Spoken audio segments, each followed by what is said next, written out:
Olá, tudo bem? Nós estamos aqui para falar sobre enriquecer, ambição de muitos, realização de poucos. Ou seja, ter uma consciência de prosperidade. Prosperidade é um tripé, é uma combinação de saúde, riqueza e amizades.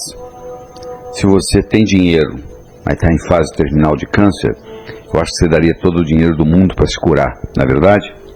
Pois é, não adianta nada você ter dinheiro, você ter saúde. Mas imagine que você tenha dinheiro, que você tenha saúde, mas você não tem com quem compartilhar. Também a vida não teria graça, né? Então essa combinação de saúde, riqueza e amizades é que faz a verdadeira prosperidade. Claro que dentro da riqueza está o aspecto do sucesso financeiro. Sucesso financeiro é quando você nunca faz nada por causa do dinheiro, ou deixa de fazer algo que você goste por falta de dinheiro. Se você está fazendo coisas na sua vida que você não gostaria de fazer por causa do dinheiro, ou deixando de fazer coisa que você gostaria de fazer por falta de dinheiro, você ainda não atingiu esse nível do sucesso financeiro, da independência financeira. Nós temos 4 níveis financeiros. O nível 1 é o nível da sobrevivência. A própria palavra já diz, você está sobrevivendo, você está ganhando hoje o que você gastou ontem, ou seja, você está gastando mais do que você está ganhando. O nível 2 financeiro é o que eu chamo trocando 6 por meia dúzia, ou seja, você está gastando aquilo que você está ganhando, não sobra nada. O nível 3 é o debaixo do colchão. Você consegue ganhar mais do que gasta, só que você não sabe como fazer essa sobra render para você. Você coloca ela, entre aspas, debaixo do colchão. E finalmente, você adquire a independência financeira, que infelizmente somente 5% da população no mundo tem essa independência financeira. Então o que nós vamos discutir aqui é como você adquirir a consciência da prosperidade para você fazer o dinheiro trabalhar para você, em vez de você trabalhar por dinheiro. A consciência da prosperidade permite você viver nesse universo sem esforço, com ou sem dinheiro. É mais fácil você fazê-lo com dinheiro do que você fazê-lo sem dinheiro. Mas existem pessoas que vivem nesse mundo de uma forma muito boa, sem necessariamente terem dinheiro. Mas não é esse o caminho que nós estamos escolhendo aqui. Nós estamos escolhendo o caminho da prosperidade, onde você aprenda a gerar riquezas. E para você aprender a gerar riquezas, você tem que, antes de mais nada, entender a roda da abundância. A prosperidade na sua vida é diretamente proporcional à velocidade com que a roda da abundância gira na sua vida. E você deve estar perguntando, por que a roda da abundância não gira numa velocidade maior na minha vida? Ela talvez não gire por bloqueios emocionais, que é uma das razões. Você pensar que dinheiro é sujo, que gente rica não entra no céu, que é mais fácil um camelo passar pelo fundo de uma agulha do que um homem rico entrar no céu, ou por ignorância às leis da riqueza, ganhar, gastar, economizar e investir, que são leis universais que funcionam em qualquer lugar, que deveriam ser ensinadas já no jardim da infância, mas que a maioria nasce, vive e morre e não aprende com elas. E a matemática financeira, tão importante se aprender a mexer com os números. Existe uma doença disseminada no mundo chamada logicofobia, que é adquirida, eu acredito, no jardim da infância, onde a pessoa não gosta de lidar com o número. Se você tem dificuldade de lidar com um número, dificilmente você vai ser um milionário, porque milionário requer o conhecimento de números. Então o que nós vamos fazer aqui é mostrar para você, primeiro, como é que você pode remover esses bloqueios emocionais. Imagine a seguinte situação: você tem 6 anos de idade, você está jantando com seus pais, seus irmãos, o seu pai provavelmente sentado na cabeceira da mesa, dizendo o seguinte: eu prefiro ser pobre e honesto do que rico e desonesto. É preferível ser pobre e honesto do que rico e desonesto. Você com 6 anos de idade, você não vai levantar a mão e arguir com seu pai, que você conhece pobre honesto, pobre desonesto, rico honesto e rico desonesto, e consequentemente pobreza, riqueza, honestidade e desonestidade não tem correlação. Você não tem essa experiência para arguir com seu pai. Você simplesmente absorve aquilo, isso passa a ser parte da sua estrutura psicológica. 25, 30 anos depois, você começa a ganhar dinheiro, o que é que você faz? Você faz uma autossabotagem. Ninguém quer ser intitulado de desonesto. Então, se você se acha desonesto porque você está ganhando dinheiro, você arruma um jeito de perder esse dinheiro para você continuar honesto. Tem gente que carrega isso a vida inteira. Então, as nossas crenças têm como finalidade única se perpetuarem. Uma crença, uma vez estabelecida, tem como função única e exclusiva se perpetuar. E ela se perpetua reforçando a crença. Você vai produzir aquilo que você acredita, e isso reforça a sua crença. Então tem gente que faz isso a vida inteira. Então você tem que entender essa roda da abundância. Você tem que entender que ela pode ser travada, como se fosse um freio de mão, pelos seus bloqueios emocionais. Eu quero falar de mais um. Por exemplo, você está com 6 anos de idade, você não sabe onde você está indo, mas você sabe que é um lugar importante, porque é colocar a melhor roupa que você tem, e você chega lá e tem alguém falando assim: é mais fácil um camelo passar pelo fundo de uma agulha do que um homem rico entrar no céu. Terminou lá o sermão, o seu pai e sua mãe levam você ao zoológico, você vê aquele animal enorme, e você pergunta para eles o que é aquilo, e eles dizem: aquilo ali é um camelo. Você chega em casa, você abre a gaveta de costura da sua mãe, você pega uma agulha, você olha na agulha e você diz: eu quero ser pobre. Só que você esqueceu que você falou isso.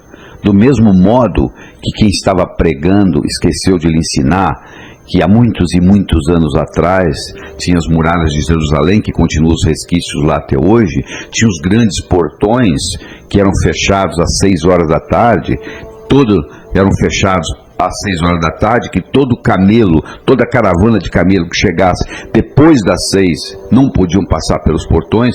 O único jeito de entrar na cidade de Jerusalém era através do fundo de agulha, que era uma portinhola feita para camelo passar. Só que um camelo, para passar pelo fundo de agulha, ele tem que passar de joelhos e descarregado. Passar de joelhos não é muito difícil para um camelo, e sem carga. E a simbologia aí é que para entrar no reino dos céus, você tem que entrar humildemente e sem a sua carga material. Caixão não tem gaveta, mortalha não tem bolso. Tudo que você, entre aspas, tem, na realidade você não tem. Você está tomando conta, porque se você morre, tudo isso fica aí. Você vai levar apenas a sua experiência de vida. Então, isso é verdade, que para entrar no reino dos céus você vai entrar sem os bens materiais, mas não é verdade que se você tiver bens materiais você não entra no reino dos céus. Eu acho que é até o contrário. Se você souber trabalhar bem com esse instrumento chamado dinheiro, isso facilita até a sua espiritualidade. Uma corda é uma corda, você pode usá-la para enforcar alguém ou para salvar alguém do abismo. Intrinsecamente a corda não é boa nem ruim. Uma faca é uma faca, você pode usá-la para passar manteiga no pão ou para matar alguém. Intrinsecamente a faca não é boa nem ruim. O dinheiro é um instrumento que, quando bem usado, é um caminho para a espiritualidade.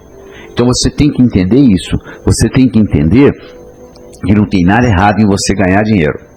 Agora você tem que entender que também você não vai levar nada daqui. Você tem que fazer o dinheiro funcionar para você e para os outros.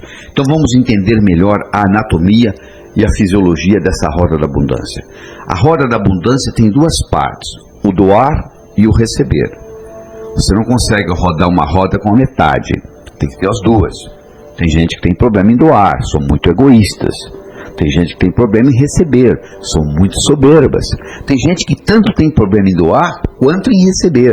Uma pequena minoria não tem problema nem em doar nem em receber. Você tem que começar a analisar no seu caso, se você tem dificuldade para doar, se você tem dificuldade para receber, ou às vezes até tem dificuldade nas 2 partes, doar e receber.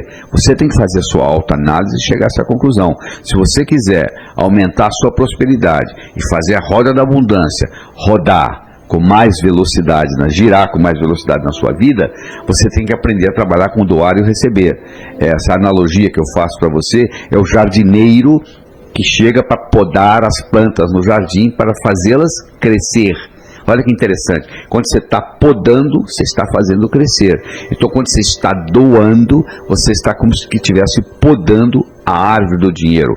Esse podar, entre aspas, da árvore do dinheiro, pode ser um doar na forma de generosidade ou pode ser um doar na forma de caridade. Quando você doa para alguém que necessita, você está sendo caridoso. Quando você doa para alguém que não necessita, você está sendo generoso. Se você dá um presente para um amigo seu no aniversário dele, e ele muito bem poderia comprar esse presente, que tem dinheiro para isso, você não está sendo caridoso para com seu amigo no aniversário. Você está sendo generoso.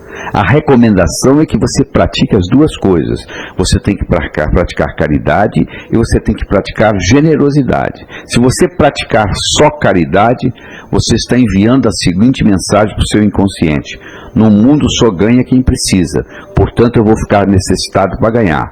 Se você também pratica generosidade, doando coisas, presentes para quem não precisa, você está enviando uma outra mensagem para o subconsciente, para o inconsciente: eu não preciso estar necessitado para ganhar. Então a minha recomendação é que você pratique as duas coisas, tanto a caridade quanto a generosidade. Existem 4 verbos importantes para a gente conjugar no que diz respeito à roda da abundância. É o verbo declarar, o verbo solicitar, o verbo arriscar e o verbo agradecer. O verbo declarar mostra para você a importância do ser vir antes do ter. É ser, fazer, ter. Muita gente pensa assim: se eu tivesse dinheiro, eu faria o que gente rica faz, eu seria rico. Só que não é assim que funciona. Mais de 90% dos ganhadores na loteria, 10 anos depois, estão piores financeiramente do que antes de ganhar. Então, porque não pertencia a eles. O que não parece com o dono é roubado. Primeiro você tem que ser, para depois fazer, para depois ter.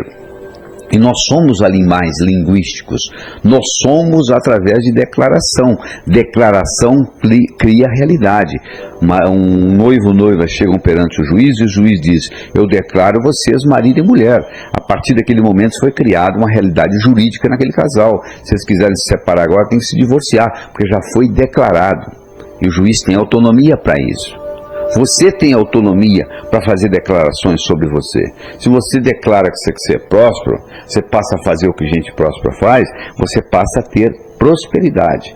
Então não subestime o poder do verbo declarar e faça as suas declarações nessa área que você achar necessárias. Aí você tem que trabalhar conjugar o segundo verbo, que é o verbo solicitar.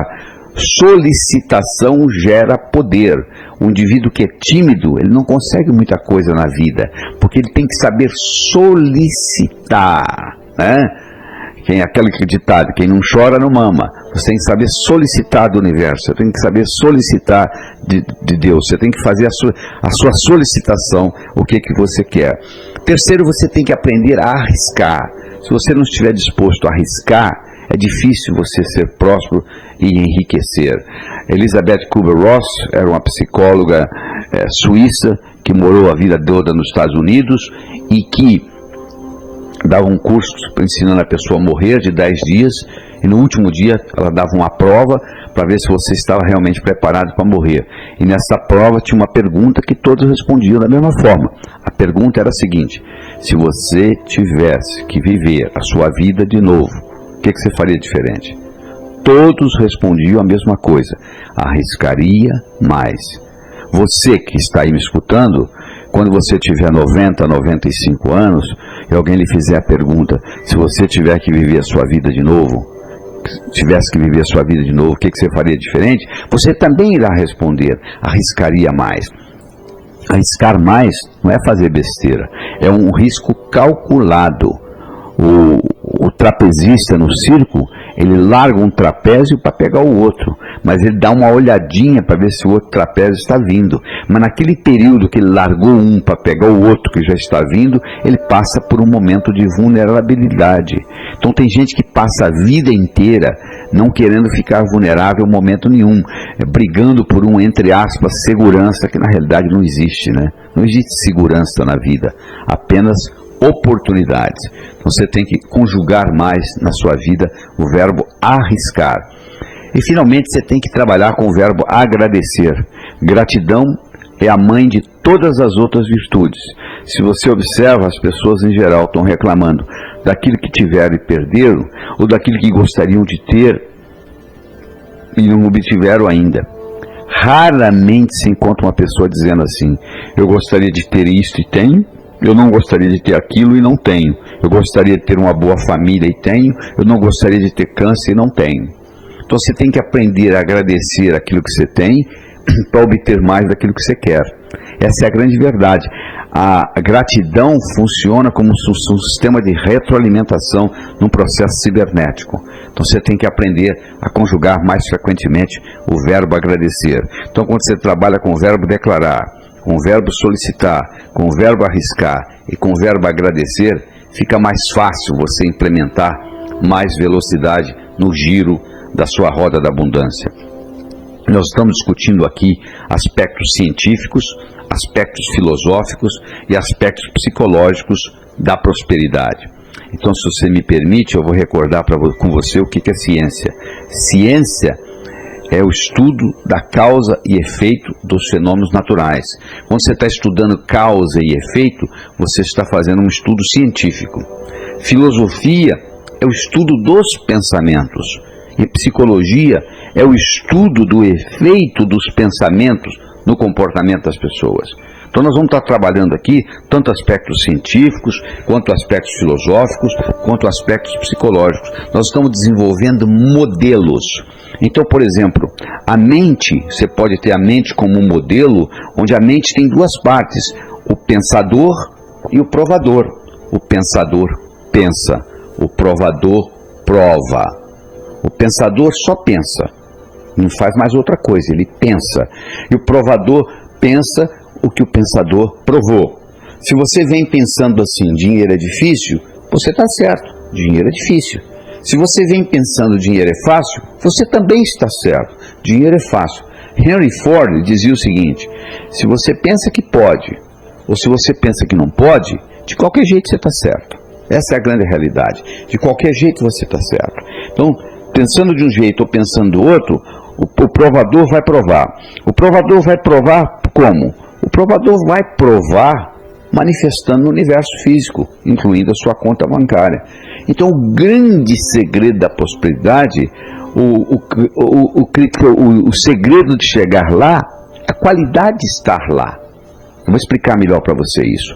Imagine que é sexta-feira, 18h30, você acabou de chegar do seu trabalho, você liga a sua televisão, você está assistindo um programa de televisão e de repente começa a aparecer o resultado da loteria.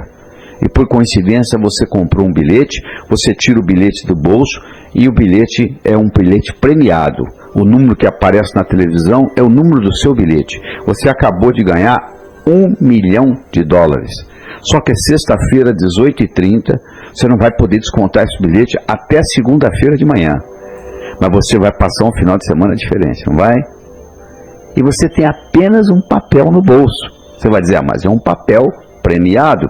Eu tenho um bilhete premiado no bolso. Eu sei, mas não deixa de ser um papel, não é verdade? Mas você passa um final de semana diferente, porque na segunda-feira você vai transformar este bilhete em $1 milhão. Se tudo aquilo que você quer no futuro, você tivesse a mesma convicção que você tem, quando você tem um bilhete premiado no bolso, aquilo aconteceria. Só que você não consegue segurar esse estado, né? Que beleza, você sai às vezes empolgado quando você termina de fazer uma meta, só que você não consegue manter isso. O segredo da prosperidade, o segredo de chegar lá, é a qualidade de estar lá. O que você quer? Eu quero $1 milhão. Se você tivesse $1 milhão, como é que você se sentiria? Aí eu me sentiria assim, assim, assim, assim e assim. Então você passa a se sentir assim 24 horas por dia, e esse $1 milhão vai se manifestar na sua vida. Só que infelizmente você não consegue segurar isso por causa da sua estrutura psicológica. Por isso que você está escutando isso aqui. Por isso que você está fazendo esse trabalho aqui comigo. Então lembre-se desse modelo. O pensador pensa, o provador prova. A mente tem duas partes, o pensador que pensa, o provador que prova. E a mente, que não é o seu cérebro, a mente está no corpo todo, porque eu pergunto para uma pessoa assim, onde é que está a sua mente? Ela aponta para o cérebro. Não, o cérebro está aí. A mente está no corpo todo. O seu dedão do pé, se tiver um corte, ele vai curar-se. Ele vai se curar espontaneamente. Existe uma inteligência lá, existe uma inteligência no seu fígado, nos seus rins, no seu baço, e assim por diante. Então é a corporeidade da mente. Esta mente está em conexão com a inteligência divina. Então, através dessa conexão, você pode manifestar nesse plano coisas de outro plano. Através dessa conexão, através da mente. Então você tem que aprender a criar do nada. É verdade, criar do nada. Tudo é criado do nada. Uma cadeira foi criada do nada. Antes de existir cadeira, você ficava agachado. Até que alguém veio e criou uma cadeira. De onde? Do nada. Então o processo criativo, ele tem 3 princípios. O princípio da autoanálise, o princípio de sugestões e o princípio de metas.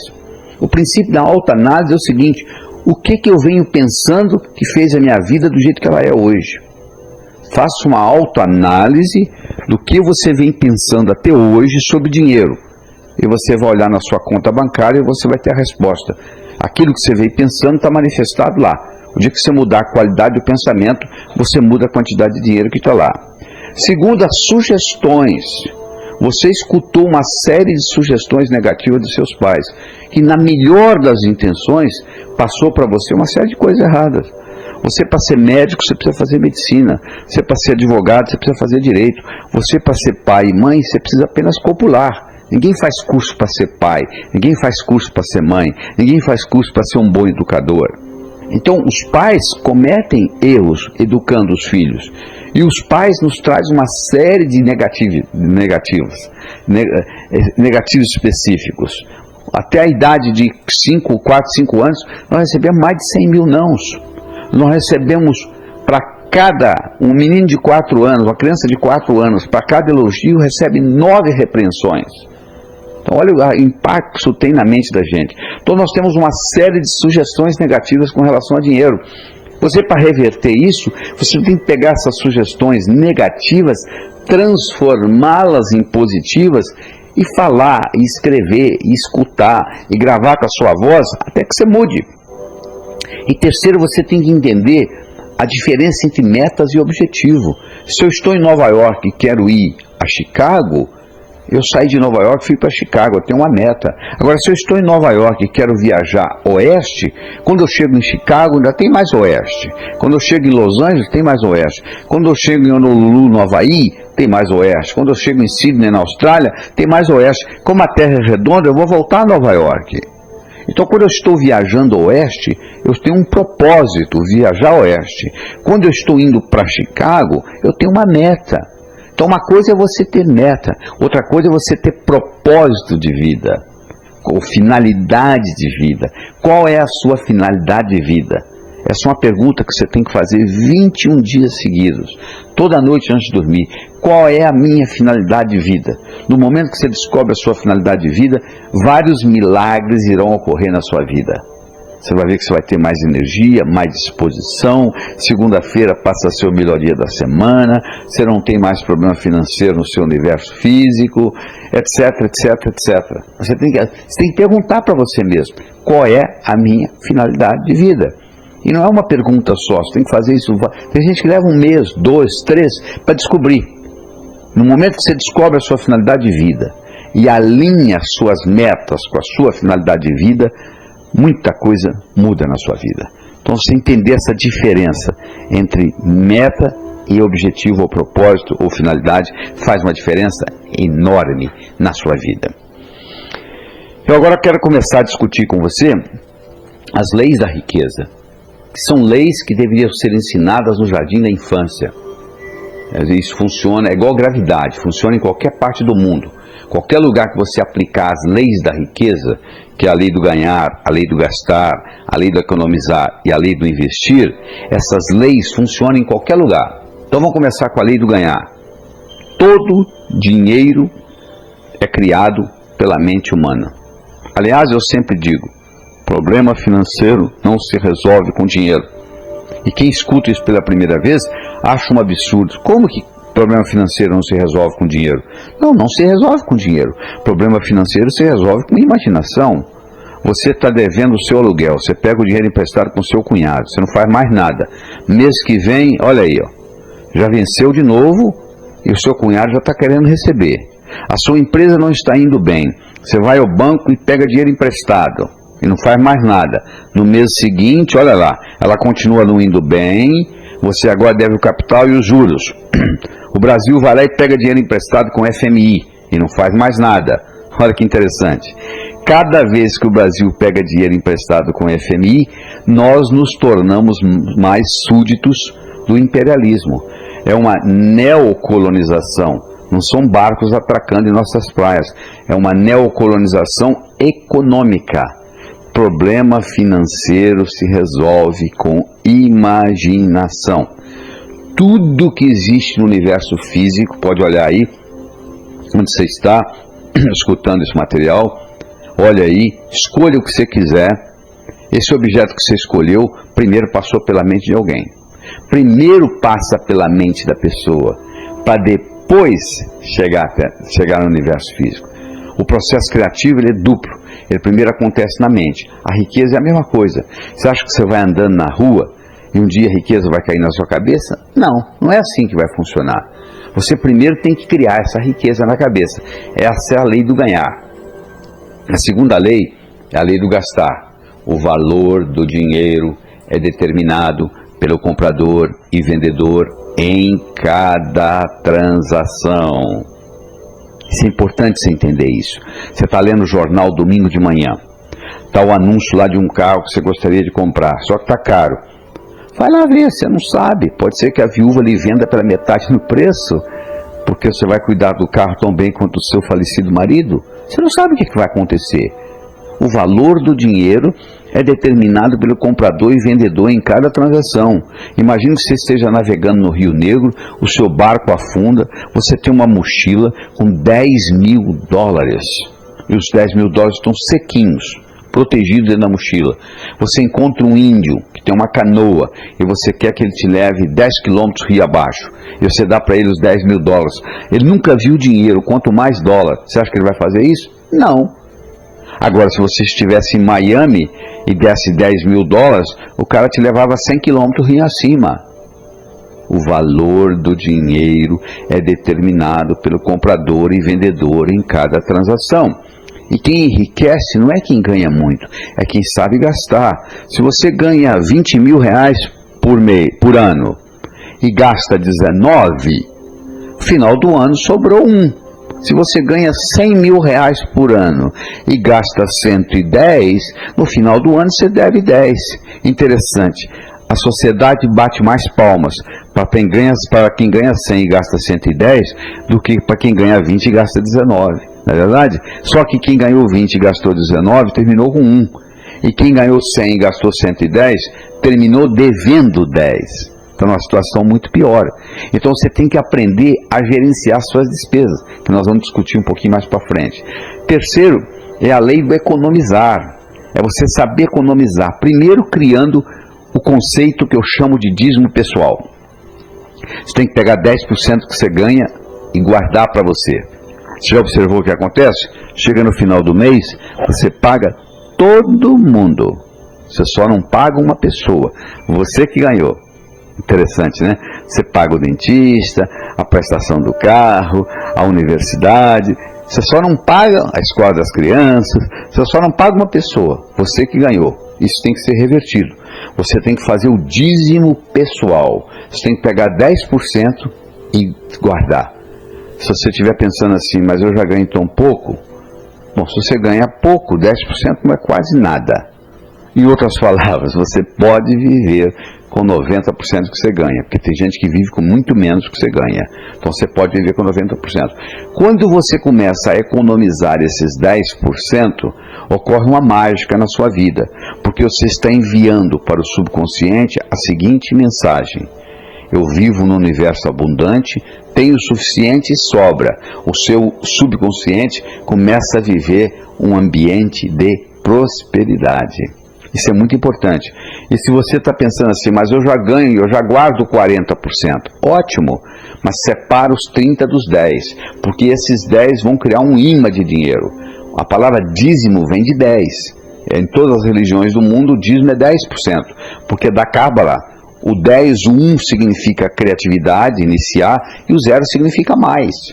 Então você tem esses 10% que você vai economizar de dízimo pessoal, esse dinheiro você nunca pode usá-lo em nada perecível ou roubável. Você tem que guardar até um certo ponto, e aí você compra uma propriedade, um lote, o que seja. Mas você não pode comprar em coisas perecíveis ou roubáveis, porque isso vai criar o imã do dinheiro. Se você abrir a torneira da sua casa, sai água. Para onde que vai a água? Vai para o esgoto. O esgoto vai para o rio. O rio vai para o mar. Para onde vai a água então? Para onde tem água. E ódio, para quem tem ódio. E amor, para quem tem amor. E dinheiro, para quem tem dinheiro. O dinheiro não vai para o pobre. O dinheiro vai para quem tem dinheiro. Você vai no banco e fala para o gerente, pelo amor de Deus, eu estou apertado e me empresta dinheiro. Ele diz, não, para você não. Mas se você chega lá e prova para ele que você não precisa de dinheiro, ele vai querer lhe oferecer um empréstimo, porque o banco, afinal, vive de juros. Olha que interessante. O crédito é paradoxal. Quem precisa não tem. Quem não precisa tem. Então, dinheiro atrai dinheiro, semelhante atrai semelhante. Se eu começo a criar um imã de dinheiro, eu começo a atrair mais dinheiro. Por isso que o dízimo é importante, esse dízimo pessoal que você tem que fazer. E vem depois a parte do investir. O investimento é fundamental. A maioria dos brasileiros não sabe investir. O investir, você faz o dinheiro trabalhar para você, em vez de você trabalhar por dinheiro. O investir tem que ter legalidade, você não vai investir na distribuição de cocaína, você tem que investir numa coisa legal, que tenha legalidade. Você vai investir aí você vai buscar se tem mais ou menos rentabilidade, mais ou menos segurança, mais ou menos liquidez. Rentabilidade, segurança e liquidez são os 3 pontos-chave de um investimento.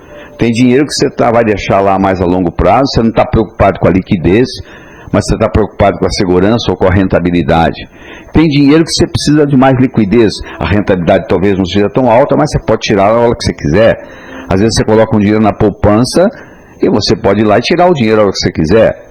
Mas se você compra uma casa, você não pode querer vender a casa, pode ser que você não encontre comprador no dia que você quer vender a casa. Então já não tem a mesma liquidez de uma caderneta de poupança. Aí você vai ter que decidir aí ser mais ou ser menos. Mas só trabalhar com as leis da riqueza não é o suficiente. O ganhar, o gastar, o economizar, o investir é muito importante. Você tem que estar preocupado com isso. Agora, você também tem que ver o aspecto psicológico da coisa. Existem os pesos pesados, que eu chamo, na psicologia, que interferem na sua capacidade de ganhar dinheiro. Por exemplo, o modo como você nasceu faz uma diferença enorme.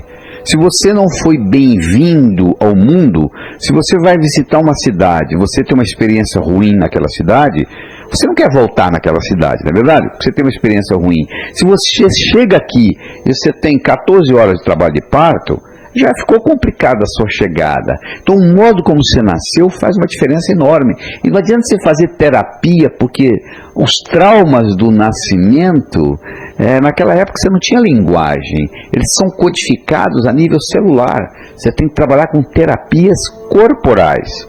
Nós temos um curso chamado Sintonia, que fazemos no Brasil 5 vezes por ano, vem gente do mundo inteiro, são 39 horas de trabalho, 12 no primeiro dia, 17 no segundo e 10 no terceiro, fazemos no Hotel Fazenda, é uma sexta, sábado e domingo, e as pessoas vêm, fazem essa sintonia, e na primeira noite nós transformamos a sala, que é enorme, num grande útero, onde nós colocamos uma música alta, que foi gravada em Atlanta, Geórgia, por um dispositivo colocado dentro do útero de uma mulher grávida. Então o som que você escutava quando você estava no útero da sua mãe é jogado naquela sala. Nós colocamos essência que dá um aroma de maternidade, de lavanda, e nós fazemos uma respiração onde você respira, inspira, expira, inspira, expira, e você cria o que em medicina nós chamamos de uma alcalose respiratória, e você volta a sua vida intrauterina. e você tem a sensação dos traumas e você libera, tem uma catarse dos traumas que ocorreram com você durante isso. Existem no Brasil muitos terapeutas que trabalham com renascimento, você tem que buscá-lo, ver se eles são de credibilidade e fazer essa experiência. Ou você pode ligar para o nosso escritório em São Paulo, o código aqui de São Paulo é 11, o telefone é 38890038 e se informar quando será o próximo curso Sintonia, que não cuida só disso não, cuida de muitas outras coisas. Nos 2 primeiros dias nós trabalhamos com a parte pessoal, lavamos a sua alma, e no terceiro dia lhe damos uma visão empresarial. Então esse é o problema do nascimento. O segundo é a síndrome da desaprovação dos pais. Eu não posso ganhar muito mais dinheiro que meus pais, porque eles vão se sentir humilhados. Então eu vou ganhar mais, mas um pouco mais. Então se você tem a síndrome da desaprovação dos pais, se você tem essa necessidade de não ganhar muito mais do que seu pai, às vezes essa necessidade até é inconsciente, 30% das pessoas no mundo têm a síndrome da desaprovação dos pais, que funciona na roda da abundância como se fosse um freio de mão. Essa é a grande verdade. Então 30% das pessoas têm, eu não sei se é o seu caso, mas o fato é que essa síndrome da desaprovação dos pais, ela trava a roda da abundância. E você tem que trabalhar isso psicologicamente primeiro, para depois saber usar inteligentemente as leis da riqueza, o ganhar, o gastar, o economizar e o investir. A negatividade específica são aquelas negatividades com relação a dinheiro, né? Dinheiro é sujo, gente rica não entra no céu, eu prefiro ser pobre e honesto do que rico e desonesto, que nós já discutimos nesse material, em que você tem que reverter isso na sua cabeça. E a sensação de morte iminente é você ter aquela sensação de que você vai morrer a qualquer momento. Então a pessoa que tem um sofrimento no nascimento, e quando ela respira pela primeira vez, ela respira, porque o nascimento aqui fora da vida intrauterina começa com uma inspiração e a vida termina com uma expiração. Por isso quando alguém morreu se diz fulano expirou, né? Morreu, quer dizer, parou de respirar. Então quando você inspira, se você inspira com uma sensação de dor e uma sensação de morte, isso fica codificado no seu cérebro. Então a gente tem que viver com a sensação que a gente fosse viver para sempre. Quantas pessoas você conhece com 65 anos de idade, que tem uma experiência enorme, bonita, que podia estar sendo útil à humanidade e já está se programando para morrer? Na verdade, as pessoas que vivem muito, que passam dos 90, 100 anos, são pessoas que estão constantemente tendo desafios, criando novidades na cabeça, tendo metas novas, como se fosse viver para sempre. Isso é muito importante. E a outra coisa que eu quero discutir do ponto de vista psicológico é essa desculpa do karma. Eu não estou aqui para discutir se existe ou não existe karma. Eu estou aqui para dizer o seguinte: tem gente que usa uma desculpa. Sabe por que eu não consigo ganhar dinheiro nessa vida? Por causa do meu karma. Para você eu gostaria de dizer o seguinte: se a sua vida passada fosse mais importante do que essa, você estaria vivendo a vida passada e não esta. Eu acho que mais importante do que karma, mais importante do que tudo, é o nosso livre-arbítrio. Isso nós temos. A cada momento você tem direito de ir para a esquerda ou para a direita, ou ir em frente ou voltar. Esse livre-arbítrio é uma característica que nem Deus tira da gente. Cada um tem seu direito ao livre-arbítrio. Eu acho que se você tivesse vindo aqui para viver exatamente uma história já totalmente escrita, na minha opinião, seria uma sacanagem cósmica. Na realidade, nós somos co-criadores da nossa existência. Eu gostaria de discutir com você ainda alguns mitos populares. Quando eu digo mito, é porque falta causalidade. Existe uma diferença entre casualidade, que quer dizer por acaso, e causalidade, que tem uma causa. Então as pessoas confundem uma coisa com a outra. Por exemplo, tem pessoa que pensa que para ganhar dinheiro você tem que trabalhar muito, que não é verdade. Você tem que trabalhar inteligentemente. Uma vez em Brooklyn, New York, um indivíduo ficou milionário aos 65 anos de idade. E quem estava entrevistando ele para a televisão perguntou para ele assim: por que o senhor ficou milionário aos 65? Por que não aos 55? Por que não aos 45? E ele respondeu: estava tão ocupado trabalhando que eu não tinha tempo de ganhar dinheiro. Olha que resposta profunda. Às vezes o sujeito está tão obcecado com o que ele está fazendo no dia a dia, que ele não tem tempo de dar um passo para trás e ver a coisa numa perspectiva maior. Não sei se esse é o seu caso, mas às vezes é importante tirar férias. Às vezes você volta das férias renovado e com ideias novas. Então às vezes você está trabalhando muito e não está saindo do lugar. Então você tem que dar uma checada nisso. O outro mito é que eu não posso ganhar dinheiro e me divertir ao mesmo tempo. O sujeito fala assim: durante a semana eu trago o leite das crianças, agora sábado e domingo eu faço o que eu quero. Meu amigo, o que você faz por diversão, alguém faz por profissão. Isso eu posso lhe garantir. Eu não sei qual é o seu hobby, mas eu posso lhe garantir que aquilo que você faz por diversão, alguém faz por profissão. O que você gosta de fazer? Jogar tênis? Tem gente que é instrutor de tênis. Então o ideal é você pegar um hobby, transformá-lo em profissão. Nunca mais você vai trabalhar. Você vai estar sempre se sentindo de férias. Então o ideal é você ter uma profissão que você não precisaria receber para estar feliz. E cobrar, e fazer aquilo. Aí você vai estar sempre satisfeito, porque vai estar fazendo o que você gosta. Você tem que fazer o que você gosta e gostar do que você faz. Tem que ser as duas coisas. Porque por melhor que seja o que você está fazendo, esse é o filé mignon. Sempre vão ter outras coisas. Eu adoro dar conferências, mas eu tenho que viajar pelo mundo dando conferências. Nem sempre é agradável estar esperando voos atrasados nos aeroportos. Mas quando eu começo a ficar chateado com isso, eu me lembro o seguinte: opa, isso faz parte da minha vida, eu quero ir lá, então isso aqui é o preço que eu estou pagando. Aí fica mais ameno, aí eu vou ler um livro de uma forma mais agradável na sala VIP, esperando pelo voo que está atrasado. Então eu tenho que incorporar o seguinte: eu não vou poder trabalhar com filé mignon o tempo todo.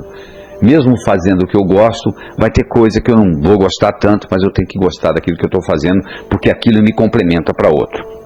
O terceiro mito é a ocupação. Sabe por que eu não ganho dinheiro? Porque eu não tenho a profissão do meu irmão. O que seu irmão é? Meu irmão é médico. Meu amigo, eu conheço médico pobre, médico rico, advogado pobre, advogado rico, contador pobre, contador rico, artista pobre, artista rico, jornalista pobre, jornalista rico. Você também. Em qualquer profissão, você vai encontrar pessoas pobres e pessoas ricas. Então não culpe a ocupação. Você pode fabricar agulha e ser milionário. Não é a ocupação que vai determinar, é o modo como você vai fazer isso. O outro mito é o seguinte: eu não posso ganhar dinheiro porque não tenho uma boa formação. Esse é um outro mito popular. Eu quero lhe dizer o seguinte, que os homens mais ricos do mundo em geral não eram eruditos. Thomas Edison teve 3 meses de educação formal, Henry Ford, segundo ano de ginásio, o Bill Gates, que tem 3 recordes mundiais, acumulou 100 bilhões de dólares, o maior em toda a história da humanidade, fez isso num período recorde de 12 anos, e foi o homem mais jovem e mais rico do mundo, com 32 anos de idade. Ele próprio saiu para montar a Microsoft. Então, essa desculpa de que você não teve um curso superior não justifica nada. Pelo contrário, as pessoas que são demasiadamente intelectuais acabam não conseguindo pagar as contas no final do mês. Se você tem um parente, um conhecido, um vizinho que é muito intelectual, a família acaba ajudando ele para pagar as contas. Então eu não estou desestimulando você a estudar. Eu estou dizendo que o estudo por si não é suficiente. Você não faz um bolo só com farinha, nem só com manteiga, nem só com ovos. São ingredientes. O estudo, o conhecimento pode ser até um ingrediente, mas só ele não resolve. Se fosse assim, os intelectuais todos seriam milionários. Não é verdade? Então isso é um mito popular. O outro mito popular é que, mas não tem dinheiro suficiente para todos. O Brasil está só crescendo, poxa. O poder aquisitivo da humanidade hoje é 4 vezes 10 elevado a 15 bilhões de dólares. Então, olha só, como é que você explica isso? Na época da caverna, qual era a riqueza mundial? Praticamente nada. Agora você pega o produto interno bruto hoje no mundo, que é um absurdo, foi criado de quê? Pela mente humana. Então, é aqui no Brasil sim que nós temos que conversar nisso, porque se eu for falar de prosperidade lá na Suécia ou lá na Suíça, eles vão rir de mim. Você vai lá, está tudo pronto. Aqui está tudo por fazer. Então esse aqui que é o nosso paraíso das oportunidades. Todo estrangeiro que morou no Brasil sai daqui com o seguinte conceito: o Brasil é o paraíso das oportunidades. Só o brasileiro que não consegue ver isso. Então é aqui sim que eu tenho que falar, porque primeiro e terceiro mundo não tem nada a ver com geografia, não tem nada a ver com topografia. Tem a ver entre o que você carrega entre o seu ouvido esquerdo e o seu ouvido direito. Então é importante você entender tudo isso. E é importante você entender o aspecto do imã de dinheiro, esse conceito que nós passamos para você do dízimo pessoal. Então olha só, nós já cobrimos muitas ideias aqui. Eu recomendo você escutar esse material várias vezes, porque nós começamos lá falando de prosperidade, de saúde, de riqueza, de amizade, falamos de sucesso financeiro, falamos de consciência de prosperidade, dos níveis financeiros, a sobrevivência, o trocar 6 por meia dúzia, o debaixo do colchão, a independência financeira. Falamos da roda da abundância, falamos do doar, do receber, do declarar, do solicitar, do arriscar, do agradecer. Abordamos o aspecto da ciência, da filosofia, da psicologia. Apresentamos aquele modelo de mente, do pensador e do provador. O pensador pensa, o provador prova o que o pensador está pensando. Se você muda o seu pensamento, você muda a sua vida. Mostramos o processo criativo, onde você passa a ser co-criador da sua existência, onde você tem o princípio da autoanálise, você tem o princípio das sugestões, você tem um princípio de metas. Fizemos a diferença entre objetivo e meta. A meta é Chicago, o objetivo, o propósito é você viajar oeste, que você nunca vai chegar, você só cumpre o seu propósito na hora que você morrer. Se você estiver vivo, significa que você ainda está trabalhando com o seu propósito. Aí trabalhamos com as leis da riqueza, a lei do ganhar, a lei do gastar, a lei do economizar, a lei do investir. Toda a riqueza é criada pela mente humana. Você não vai caminhar na rua e a riqueza vai cair na sua cabeça. Se você quer enriquecer, você tem que aprender a criá-la você mesmo. Falando da lei do gastar, o valor do dinheiro é determinado pelo comprador e vendedor em cada transação. Mostramos que o que vale para um não vale para o outro. Falamos da importância da economia, de você saber economizar, de você separar os 10%, de você trabalhar com a generosidade, de você trabalhar com a caridade. Falamos a importância do investir, você colocar o dinheiro trabalhando para você, em vez de você trabalhar por dinheiro. Falamos da importância da liquidez, da rentabilidade, da segurança e, claro, da legalidade do seu investimento. Abordamos os aspectos psicológicos da prosperidade, falamos da importância dos traumas de nascimento que você tem que liberá-los com terapia que chama Rebirthing, criado pelo Leonard Orr, um discípulo de Freud. Falamos sobre karma, aí discutimos mitos. Uma coisa é casualidade, outra coisa é causalidade, que não são sinônimos. Trabalhar muito não é causa de riqueza. Eu trabalho muito, então não é que eu estou dizendo você para não trabalhar, mas acontece que só trabalhar não é suficiente. Você deve procurar uma coisa que você gosta e fazer do seu hobby a sua profissão. Mais importante que a sua erudição é a sua competência de ação. Não adianta você estudar muito o que está no livro, você tem que colocar a coisa em prática. E você tem que, a sua formação não necessariamente o fato de você ter um nível superior, deixar de ter um nível superior, você vai ganhar mais ou menos dinheiro. E o universo é um lugar potencialmente abundante. Eu quero terminar aqui com a história. Era uma vez, no inferno, Lúcifer estava muito preocupado porque estava havendo uma crise, o número de pecadores estava diminuindo. Ele convocou uma reunião de marketing e começou a discutir e escutar conselhos e opiniões do pessoal. E um capeta mais antigo levantou a mão e disse: eu acho que lá na Terra nós temos que fazer o sujeito gastar mais, porque para gastar mais ele vai ter que ganhar mais, para ganhar mais ele vai ter que trabalhar mais, ele vai trabalhar, ganhar, gastar, trabalhar, ganhar, gastar, a vida vai passar, ele não vai fazer nada, vai terminar aqui, não vai evoluir. Aí o Lúcifer falou: sua opinião é muito boa, mas eu quero escutar outros. Um outro capeta levantou a mão e disse: eu acho que lá no planeta Terra a gente deve fazer o ser humano só gostar do outro, só se preocupar com o outro, só fofocar sobre o outro, só cuidar do outro, não ter amor próprio, não cuidar de si próprio, não evoluir e terminar aqui. E o Lúcifer disse: a sua opinião também é boa, mas eu quero escutar mais. E um capetinho estagiário Um diabinho estagiário levantou a mão, Lúcio olhou para ele com a cara feia, perguntou o que ele queria, ele só quer dar uma opinião, escolhe a sua opinião. Por que a gente não faz no planeta Terra o ser humano ter a pensar que ele vai viver para sempre? E Lúcio então perguntou, e o que tem a ver pensar que vai viver para sempre e vir para o inferno? Vir para o inferno. Ele disse, o sujeito vai pensar que vai viver para sempre, ele vai deixar o importante para amanhã, para amanhã, para amanhã, a vida vai passar, ele não vai fazer nada, não vai evoluir, vai terminar aqui. Diz que a face de Lúcio se iluminou. Ele disse, é isso que nós vamos fazer.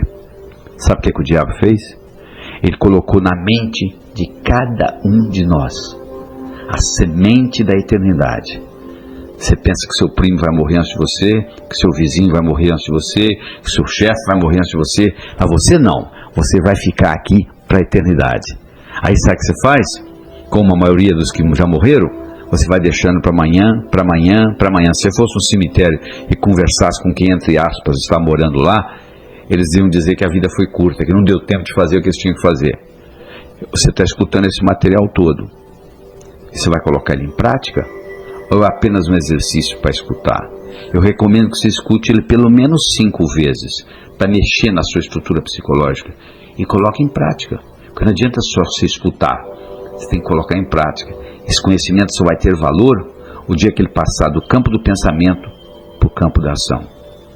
Eu espero que novos caminhos se abram à sua frente, que o vento sopre levemente às suas costas, que o sol brilhe suave e morno no seu rosto, que a chuva caia de mansinho em seus campos. E até que nos encontremos de novo, que Deus lhe guarde nas palmas de suas mãos. Até logo.